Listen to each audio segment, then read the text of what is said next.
Tignan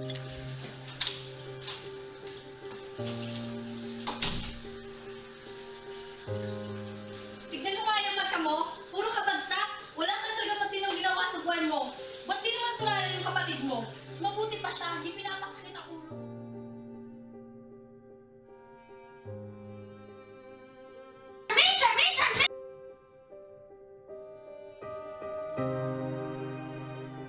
Gaya ng ibang bata, gusto ko rin mabuhay na kumpletong pamilya. Yung ama na handang ipagtanggol, ina na nag-aaruga, kapatid na laging kakagapay sa kahit anong bagay. Pero ba't ganon? Kahit anong gawin ko, masisira at masisira rin ang pangarap ko. Kahit anong dasal ko, hindi na may babalik yung araw na masaya ko at ang buong pamilya ko. Yung mga panahon na masaya kami kahit na sa maliliit na bagay. Kaya nga siguro naging ganito na ako, babaeng walang patutunguhan sa buhay. Nang dahil sa pagkasira ng pamilya ko, naging masama ako, naging pabaya sa pag-aaral, and worst, gumagamit ng pinagbabawal na gamot.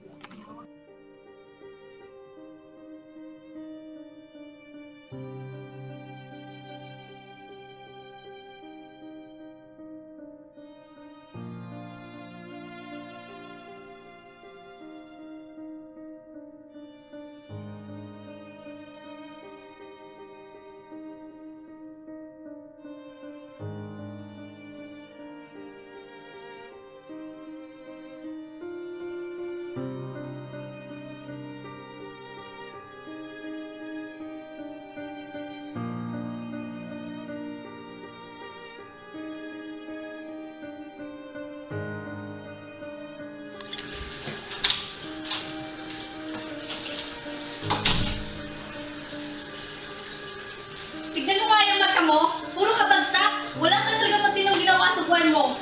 Ba't di naman tulala yung kapatid mo? Mas mabuti pa siya. Hindi pinapakakita ulo ko. Ano ba? Bakit ako na lang palagi yung tinitignan mo yung mga mali ko? Puro ka na lang charming, charming, charming!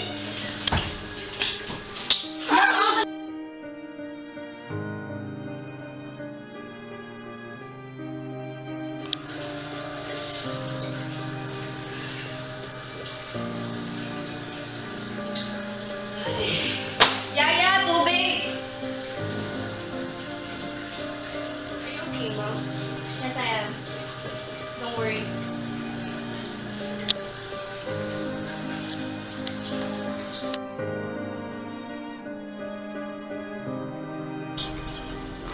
Saan tayo? Sige, kasama ako. Sige.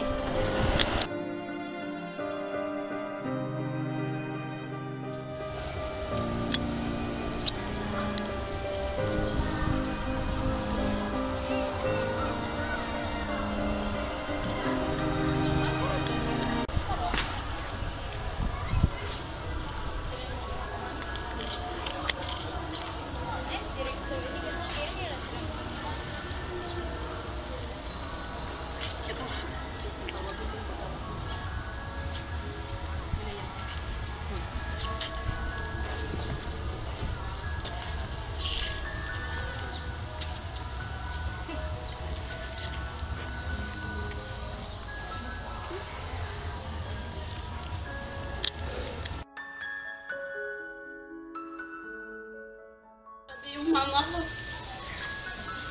Palagi na lang ako sinasaktan. Mas mabuti pang mamatay.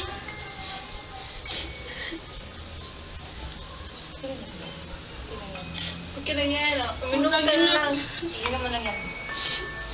Cheers! Alam mo, girl, walang mawala yung mga problema mo. Gamitin na lang natin. Mas mabuti pa nga. Sige.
Tama nga sila. Nasa huli ang pagsisisi.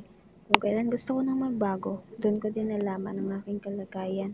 Karma ko na siguro to. Sa lahat ba naman ng mga nagawa kong kasalanan sa kanila? Siguro nga, mas mabuti na tong may sakit ako. At least, pag nawala ako sa mundong ito, wala nang pabigat kay mami. Yun nga lang, kung kailan gusto ko nang bumawi sa kanila, doon ko din nalaman na may taning na pala ang buhay ko.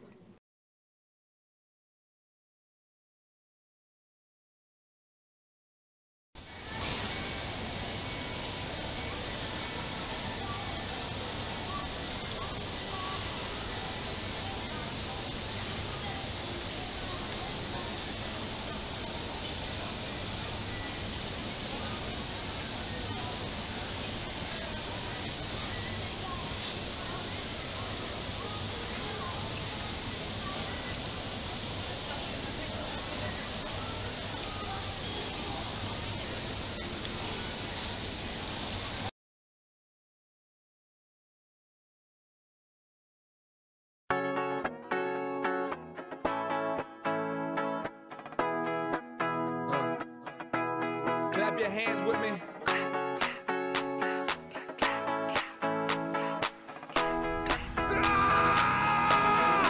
Somebody give me one more, cause I just ran out. I don't go to the clubs and I don't stand out. Balls to the wall in the basement, partying. Doesn't matter what bar we in or what car we in. Big red on the ones and twos, now I know just what to do. Start going buck wild, cutting up the rug in the middle of the music dealer's living room. It's like boom, how you like me now?